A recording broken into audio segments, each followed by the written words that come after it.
दोस्तों इस वीडियो में हम डिस्कस करेंगे question number 14 from chapter NPO of TS Grewal book 2021 edition. तो आइए क्वेश्चन को रीड करते हैं। From the following information of a club show the amounts of match expenses and match fund in appropriate financial statements of the club for the year ended on 31 March 2021। तो दोस्तों यहाँ पर नीचे information दी हुई है regarding match fund और match expenses. हमें बताना है कि ये कौन सी एप्रोप्रिएट फाइनेंशियल स्टेटमेंट में शो किया जाना चाहिए। एप्रोप्रिएट फाइनेंशियल स्टेटमेंट का मतलब है कि नीचे दी गई इंफॉर्मेशन को हमें इनकम एंड एक्सपेंडिचर अकाउंट में दिखाना चाहिए या फिर एनपीओ की बैलेंस शीट में शो करना चाहिए। दोस्तों अभी तक हमने जितने भी क्वेश्चन करे हैं ये स्पेसिफिक फंड की इंफॉर्मेशन हमेशा किसमें शो की गई? बैलेंस शीट में। क्यों? क्योंकि उन सब क्वेश्चन के अंदर जो फंड की अमाउंट थी स्पेसिफिक फंड की वो एक्सपेंसेस से ज्यादा थी, मतलब एक्सपेंसेस एनपीओ ने कम किया था उन सभी क्वेश्चनों में इसके अवेलेबल फंड्स के कंपैरिजन में। तो ये क्वेश्चन नंबर 14 आपका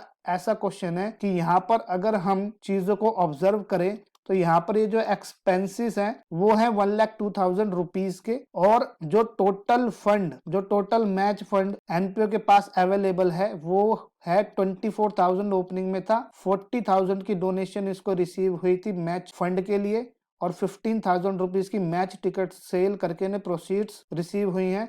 तो यहाँ पर देखा जाए तो इन सबको जोड़ के टोटल फंड एनपीओ के पास मैच फंड कितना अवेलेबल है? Only 79,000 rupees. तो इस क्वेश्चन में एनपीओ एक्सपेंसेस ऑन मैच ज्यादा कर रहा है अवेलेबल फंड्स से, ठीक है। तो इसलिए इस क्वेश्चन में ये सारी इंफॉर्मेशन हमें कहाँ दिखानी होगी? इनकम एंड एक्सपेंडिचर अकाउंट के डेबिट साइड में, डेट इज एक्सपेंडिचर साइड में। क्योंकि दोस्तों देखिए बैलेंस शीट में हम इसको नहीं दिखा सकते। आप खुद ही सोचिए अगर बैलेंस शीट में मैं इसे दिखाऊंगा तो किस तरीके से चीजें दिखाई जाएगी। तो यहाँ पे सबसे पहले मैं मैच फंड दिखाता हूँ। अगर लाइबिलिटी साइड में मैं तो शुरू में ओपनिंग में मैच फंड मेरे पास 24,000 रुपीज होगा, इसमें मुझे डोनेशन ऐड करके दिखाऊंगा और प्रोसीड्स जो ये सेल ऑफ टिकट से वो मैं ऐड करूंगा। तो 40,000 रुपीज की डोनेशन ऐड करके दिखानी होगी और 15,000 की proceeds from sale of match tickets. तो यहाँ पे 79,000 रुपीज के क्या आएंगे? टोटल फंड्स ये वाले, ठीक है। और इसमें से जब मैं बैलेंस शीट की लाइबिलिटी साइड में मैच एक्सपेंस माइनस करके दिखाऊंगा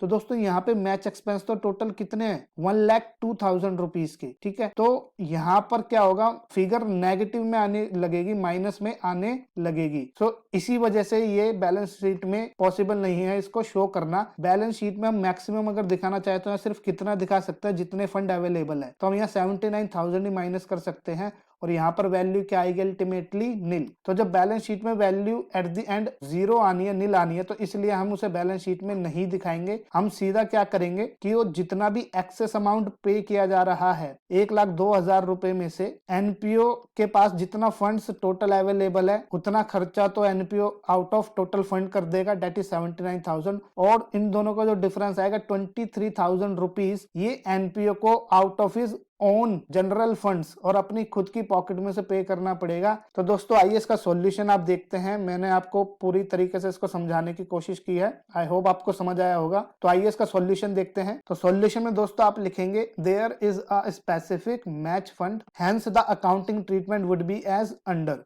अब इस क्वेश्चन में हम कहा दिखाएंगे सारी चीजें? इनकम एंड एक्सपेंडिचर अकाउंट में एन एक्सट्रैक्ट को प्रिपेयर करके for the year ended 31 March 2021। और इनकम एंड एक्सपेंडिचर में क्यों दिखाया जा रहा है ये मैंने आपको एक्सप्लेन ऑलरेडी कर दिया है, क्योंकि इस केस में expenditures are more than funds maintained by NPO. तो यहाँ आप डेबिट साइड में, एक्सपेंडिचर साइड में मतलब मैच एक्सपेंसेस दिखाएंगे। टू मैच एक्सपेंसेस सबसे पहले आपको बताना है अमाउंट पेड कि टोटल अमाउंट आपने पे कितनी करी है मैच एक्सपेंस की, 1,02,000 रुपीज। और इसमें से आपको वो सारे मैच फंड्स की अमाउंट माइनस करनी है। तो इस 1,02,000 में से मैच फंड ओपनिंग में आपका 24,000 था वो माइनस करेंगे, और डोनेशन जो आपको मिली थी मैच फंड के लिए 40,000, और जो प्रोसीड्स आपको रिसीव हुई है from sale of match tickets was 15,000। तो 1,02,000 में से ये टोटल 79,000 के फंड्स हम माइनस कर देंगे और उसके ओवर एंड अबव फंड्स को यूज करने के बाद जो भी एक्सेस अमाउंट पे की गई है that is 23,000 would be shown as an expenditure of NPO in income and expenditure account. तो आई होप दोस्तों आपको ये सॉल्यूशन समझ आया होगा, सभी बच्चे इसको नोट डाउन करेंगे। अगर किसी का इसमें कोई डाउट है तो आप उसे कमेंट सेक्शन में पूछें। तो दोस्तों इस वीडियो में इतना ही, बाकी हम मिलेंगे नेक्स्ट वीडियो में नेक्स्ट क्वेश्चन के साथ। तब तक आप सभी अपना ध्यान रखिए। Bye everyone.